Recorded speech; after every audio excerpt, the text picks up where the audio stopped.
c'est plutôt le gaspillage qui me touche, le gaspillage avant la consommation. Donc tout ce qui est des coopératives agricoles qui imposent aux paysans, aux paysannes des calibres, des fruits et des légumes parfaits, standardisés, uniformes, et ce qui crée beaucoup de déchets.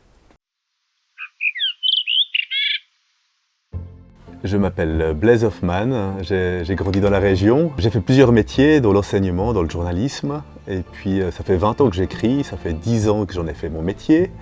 Et puis depuis 6-7 ans, je suis aussi devenu vigneron. Pour moi, dans la vie, c'est peut-être plus important tout simplement de moins consommer.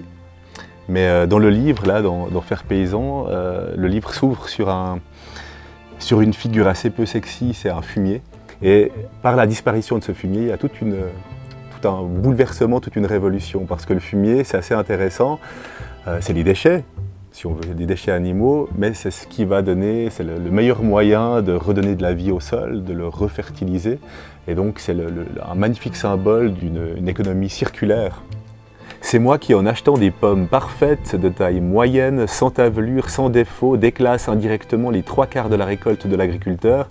Moi qui impose l'usage d'une trentaine de molécules chimiques pour obtenir des fruits aussi esthétiques que résistants, moi qui force les producteurs à traiter avant la cueillette pour durcir les fruits, à cueillir trop tôt et conserver la récolte dans des chambres froides pour éviter le mûrissement. Parce que le consommateur, les consommateurs, consommatrices ont un discours. On veut plus de bio, on veut plus de local, on veut de la permaculture, on veut de la sobriété heureuse, etc., etc. Et puis dans les actes, le bio stagne à 11%, et puis on est toujours là à ne dépenser que 7% de notre budget global pour l'alimentation. Parce que l'agriculture, c'est surtout de l'alimentation. On est dans la même barque, de la fourche à la fourchette. Il vaut mieux être ensemble. Et si on veut être en colère, il faut plutôt être en colère contre la grande distribution, contre une certaine forme de bureaucratie agricole, contre le monde agro-industriel et d'autres éléments systémiques. Dans ma région de Morges, il y avait une grande verrerie à Saint-Pré qui alimentait vraiment là tout le commerce et le commerce des vignerons et qui vient de fermer. Là, on aura vraiment un gros problème systémique, c'est-à-dire que les bouteilles que je vais utiliser moi maintenant pour vendre mon vin, elles auront transité par toute l'Europe, elles auraient été fabriquées en Pologne, elles vont revenir là avec un bilan écologique vraiment désastreux.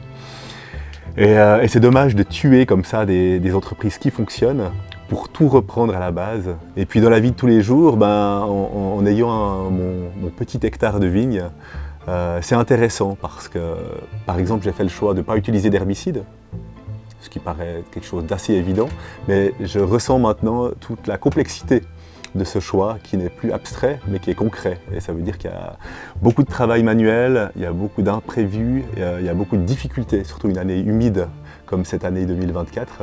Et tout à coup, le mot glyphosate n'est plus simplement une abstraction, mais c'est quelque chose qui a des implications sur le réel et sur le quotidien. C'est-à-dire que quand il pleut un tout petit peu l'été, au moins l'eau elle va à la vigne, elle ne va pas arroser les herbes. C'est pour ça que c'est important. Par contre l'herbe elle reste là, on fauche qu'un rang sur deux pour justement garder la biodiversité.